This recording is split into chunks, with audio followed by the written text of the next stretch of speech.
नमस्कार मित्रों, कैसे हैं आप। मैं तो बहुत अच्छा हूँ भैया, आप कैसे हैं। और मेरी हमेशा यही कामना रहती है कि हमारा सरस्वती परिवार हर समय अच्छा हो। तो आइए संधि प्रकरण की प्रश्नोत्तरी श्रृंखला में आगे बढ़ते हुए आज हम आपके लिए 10 प्रश्न लेकर के आए हैं। तो जल्दी से अपनी लेखनी और अपनी उत्तर पुस्तिका उठा लीजिए और देखिए कि आज आपके इन 10 प्रश्नों में से कितने प्रश्न सही होते हैं। ये प्रश्न कई बार परीक्षा में आ चुके हैं, बार बार आते हैं, तो हम आपको इनके बारे में बताएंगे, इनकी व्याख्या भी करेंगे। तो चलिए मित्रों, लेकिन हाँ, ध्यान आपका यहीं रहना चाहिए। आपको ध्यान यदि यहीं पर रहेगा, एकाग्रचित्त से आप देखोगे तो जरूर हल कर पाओगे, क्योंकि कहा भी गया है संस्कृत भाषा में, काक चेष्टा बको ध्यानम स्वान निद्रा तथैव च अल्पाहारी गृह त्यागी विद्यार्थी पंच लक्षण है। तो बगले जैसा ध्यान, बको ध्यानम, बगले जैसा ध्यान आपको यहीं पर रखना है। हाँ बिल्कुल यहीं पर रखिएगा। पहला प्रश्न है दीपावली। अरे भैया प्रमुख त्योहार है, आप कैसे नहीं जानेंगे, सब परिचित है दीपावली से। दीपावली संधि विच्छेद क्या होगा, यानी दीपावली शब्द का या संधि विच्छेद क्या होगा, आप लिख सकते हैं यहाँ पर। ठीक है, छूट गया है शायद लिखने से। दीपावली शब्द का संधि विच्छेद क्या होगा, क्योंकि किसी भी शब्द का जब हम उसको अलग अलग करते हैं तो उसको संधि विच्छेद कहा जाता है, और जब हम समासिक पद को अलग करते हैं तो उसका विग्रह किया जाता है। यह भी एक प्रश्न है अपने आप में। तो जो हम लिखे हुए हैं उसको तो समझिए, जो हम बोल रहे हैं उसको ज़्यादा समझने का प्रयास कीजिए। तो मित्रों, पहला विकल्प है दीपाधनवली, दूसरा विकल्प है दीपाधन अवली, तीसरा विकल्प है दीपधन अवली, और चौथा विकल्प है दीपधनवली। तो जल्दी से बताइए और अंत में ये भी बताइएगा कि आपके कितने प्रश्न ठीक हुए हैं। तो इसमें से कौन सा विकल्प सही होगा। देखिए, दीपावली का दीपाधनवली नहीं होगा, क्योंकि दीपावली दीपों की अवली, दीपों की पंक्ति। यदि आपको गांव में, शहर में आपने देखा होगा कि जब बहुत सारे दीपक जलाए जाते हैं तो उसको क्या कहा जाता है, समझ लेता है कोई भी कि आज जरूर दीपावली है, अवश्य दीपावली है। तो ये प्रमुख त्योहार भी है और ये संधि भी आती है। तो इसमें कौन सी हो जाएगी, दीप माने दीपक, दीपों की अवली, इसको क्या कहेंगे, दीपावली। तो यही इसका संधि विच्छेद होगा, दीपधनवली नहीं होगा, दीपाधनवली अवली नहीं होगा, क्योंकि अवली माने पंक्ति होता है, और दीपाधनवली नहीं होगा। दूसरा प्रश्न पे आते हैं, दैत्य धन अरि में कौन सी संधि है, दैत्य धन अरि में कौन सी संधि है। तो आपको बताना है गुण संधि, दीर्घ संधि, वृद्धि संधि, अयादि संधि, क्योंकि दैत्य धन अरि मिलकर के क्या बनेगा, दैत्यारी बनेगा। क्या बनेगा, दैत्यारी बनेगा। तो आपको बताना है कौन सी संधि है। इसमें बहुत से यण करेंगे, लेकिन यण नहीं है भैया, ठीक है, क्योंकि इसमें यण का विकल्प ही नहीं है। तो गुण संधि है, दीर्घ संधि है। गुण संधि में आप जानते हैं ए या आ के पश्चात ई आए, उ आए, री आए या लिरे आए, तो उसका क्या हो जाता है, ई का, यानी यदि ई आता है तो उसका ए होता है गुण से, और यदि उ आता है तो ओ होता है, री आता है तो अर होता है, और लिरी आता है तो अल होता है। तो इसमें गुण संधि नहीं होगी, वृद्धि संधि भी इसमें नहीं होगी, और इसमें अयाति संधि भी नहीं होगी। तो क्या बनेगी हमारी, दीर्घ संधि, दैत्यारी। क्या बनेगा, दैत्यारी। कौन सी हो जाएगी, दीर्घ संधि। आगे चलते हैं, कस्मिन पदे। देखिए कभी कभी संस्कृत में प्रश्न भी आ जाता है, तो इसको भी थोड़ा समझने का प्रयास कीजिएगा। कस्मिन पदे सप्तमी विभक्ति का बहु एक वचन है, सप्तमी विभक्ति का एक वचन है। कस्मिन पदे दीर्घ संधि अस्ति। ठीक है, तो इसमें पूछा गया है कि कस्मिन पदे दीर्घ संधि अस्ति, कौन से पद में दीर्घ संधि है, कौन से पद में दीर्घ संधि है। तो आपको बताना है, नास्ति चैव पावकः रमेश। बताइए जल्दी से, नास्ति चैव पावकः रमेश।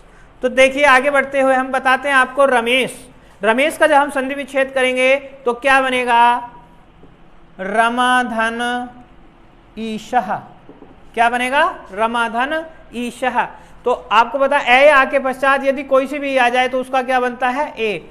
तो यहां पर कौन सी संधि के अनुसार है, गुण संधि है। कौन सी संधि है, गुण संधि है। पावक में पौ धन अकाहा, तो इसमें भी नहीं होगा। दीर्घ हमें पहचानना है क्योंकि दीर्घ में दोनों समान वर्ण होने चाहिए तभी दीर्घ होगा। चैब में चै धन एव, यह भी नहीं होगा, वृद्धि होगी ना अस्ति, तो नै धन अस्ति। ए और ए मिलकर के अकाह सवर्ण दीर्घ सूत्र से अक प्रत्याहार के समान वर्ण मिलने पर अक प्रत्याहार में कितने वर्ण आते हैं, ए ई उ री और लिरी। तो लिरी कभी होता ही नहीं है दीर्घ, तो 4 ही वर्ण मानेंगे हम, ए ई उ और री। तो यहां पर ए और ए मिलकर के नास्ति बनेगा, आ बनेगा। तो कौन सा विकल्प सही हो जाएगा दीर्घ संधि का, नास्ति। आगे बढ़ते हैं, अति धन इव, इस संधि का नियम है वृद्धिरादेश, यानी कि सूत्र पूछा है वृद्धिरादेश इको यणची।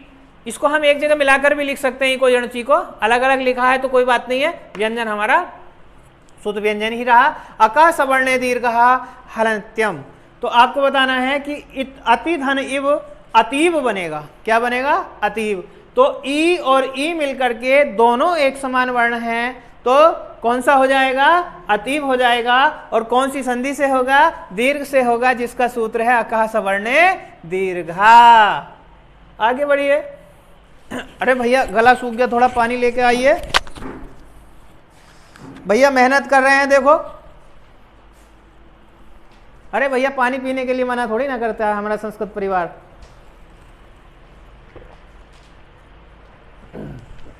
पानी पिएंगे तो जिएंगे, पानी पिएंगे तो जिएंगे, और जब जिएंगे तब हम अपने परिवार को कुछ ना कुछ दे पाएंगे ना। लीजिए, जल ही जीवन है। आगे चलते हैं, होतृधन ऋकारः में कौन सी संधि है, होतृधन ऋकारः में कौन सी संधि है। आपको बताना वृद्धि है, स्वर है, गुण है, दीर्घ है। तो जल्दी से बताइएगा, होतृधन ऋकारः, री के बाद री आया है भैया, री के बाद री आया है। और जब पहले हम बता रहे हैं कि समान स्वर वर्ण मिलेगा तो उसका दीर्घ रूप हो जाता है, तो कौन सी संधि हो जाएगी, दीर्घा। अका सवर्ण दीर्घा, ये अक प्रत्याहार है। आगे चलते हैं, आद गुण से निम्नलिखित में से किस शब्द में गुण संधि हुई है। आद गुणा से, यानी आद गुणा एक सूत्र है स्वर संधि का, तो उसमें पूछा गया है कि आद गुणा से निम्नलिखित में से किस शब्द में गुण संधि हुई है। तो आपको बताना है गुरुभाग्या में हुई है, नायक में हुई है, गंगोघ में हुई है, या गंगोत्कम में हुई है। जल्दी से बताइएगा कौन से में हुई है। तो गुण संधि का आपको पता ही है कि यदि ए आ के बाद ई आता है तो ए होता है, उ होता है, उ आता है तो ओ होता है। तो हम जान रहे हैं कि गुरु धन आज्ञा में यण है, नायक में अयादि हो जाएगी, और गंगोघ में वृद्धि होगी, और इसमें आद गुणा है अर्थात गुण संधि पूछा है, तो इसमें कौन सा होगा, गंगोदकम।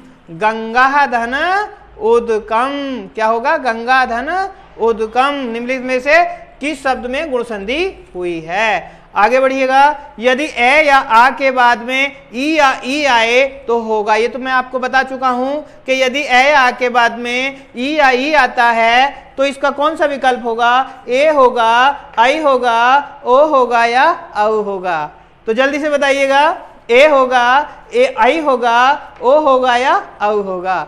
तो हम बता दें कि यदि ए आ के बाद में ई मिलता है, ए आके पश्चात क्या मिलता है, ई मिल जाए या ई मिल जाए, तो इसका भैया ए होता है।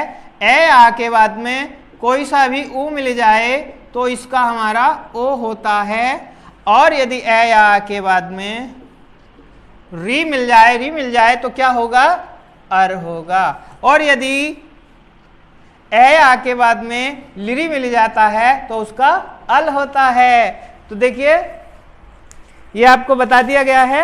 अब आप जल्दी से देख लीजिए कौन सा हो जाएगा, ए आ के बाद में जब ई आएगा तो क्या होगा भैया, ओ होगा नहीं, औ होगा नहीं, आई होगा नहीं, ए होगा। क्या होगा, ए होगा। ए ही तो बनता है आया के बाद में, जब ये आता है तो ए बनता है। क्या बनता है, ए बनता है। देख लीजिए आगे आते हैं, स्वर संधि में अर होगा, क्योंकि ए आ के बाद में यदि ई है तो उसका क्या बनता है, ए ही बनता है। क्या बनता है, ए बनता है। स्वर संधि में अर होगा। अरे भैया ये तो हम बता चुके हैं अभी, तो इसको तो कोई संकोच ही नहीं रह गया है। तो आप बताइए, यदि री यानी कि स्वर संधि में अर कब होगा, यदि री ए के बाद में आए, री ए के बाद में आए। दूसरा है यदि ए री के पहले आए, ए री के पहले आए। फिर है तीसरा, यदि ए री के बाद आए। और अंत में चौथा विकल्प है, यदि ए या आ के बाद में री आए। जल्दी से बताइए, यदि पहला ए होगा, बी होगा, सी होगा या डी होगा।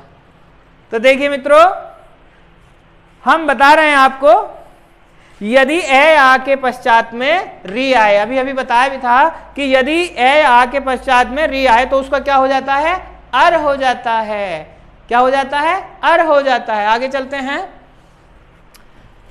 9वां प्रश्न है, ग्रीष्म धन ऋतु में संधि होने पर क्या शब्द बनता है। ग्रीष्म धन ऋतु में, ग्रीष्म धन ऋतु में कौन सी ऋतु भैया, ग्रीष्म ऋतु। गर्मी आ गई भैया, ठीक है, अभी गर्मी चल रही है। देखो कितना बढ़िया प्रश्न है, गर्मी के मौसम में गर्मी वाला ही प्रश्न आ गया है।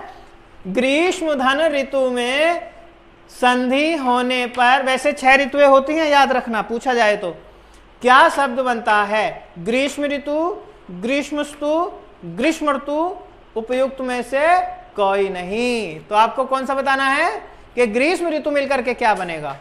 तो मित्रों इसमें कोई संकोच नहीं है कि यदि ए आ के पश्चात में री आता है तो उसका अर बनता है। तो कौन सा, सी विकल्प आपका बिल्कुल सही हो जाएगा। कोई बात नहीं, पंखा चलने दीजिए, सब सुनाई देगा, आवाज पहुंचेगी हमारी सब मित्रों तक। अब ये क्या है, 10वां प्रश्न है, अंतिम प्रश्न है, प्राणक्षति का संधि विच्छेद होता है। प्राणक्षति का संधि विच्छेद होता है। यदि भैया ज्यादा आवाज पंखे की आ रही हो तो हमें बता दीजिएगा, हम इसको बंद करवा देंगे। प्राणक्षति का संधि विच्छेद होता है। प्राणक्षति, प्राणधनृच्छति, और सी विकल्प है प्रधनृच्छति, और डी विकल्प है प्राणधनति। तो ये देखिए संधि का अपवाद है, ये स्वर संधि का अपवाद है, ठीक है। तो इसमें ए यानी कि प्र के बाद में री आता है तो उसका ए की जगह गुण यानी कि अर की जगह गुण ना होकर के उसका वृद्धि होता है। क्या होता है, वृद्धि आर होता है। तो ये जो प्रश्न है ये आपका जो स्वर संधि के अपवाद हैं तो उनमें से है कि प्र उपसर्ग के पश्चात री आदि आता है तो उसका आर बनता है। और यहां पर क्या हो जाएगा इसका संधि विच्छेद, सी वाला विकल्प बिल्कुल सही होगा, प्रधन ऋच्छति। तो मित्रों आज के ये जो प्रकरण प्रश्नोत्तरी चल रहा है संधि का, 10 प्रश्न पूर्ण हो चुके हैं। तो आप हमें कमेंट बॉक्स में जरूर बताइएगा, क्या बताइएगा कि आपके कितने प्रश्न सही हुए हैं। भैया हमसे अंग्रेजी बोलनी ज्यादा नहीं आती तो ठीक है, कुछ यदि त्रुटि हो जाए तो हमें आप बता दीजिएगा, सीख लेंगे। तो भैया सभी मित्रों को बताना है कि आपके कितने प्रश्न अच्छे हुए हैं। ठीक है, जय हिंद, जय भारत।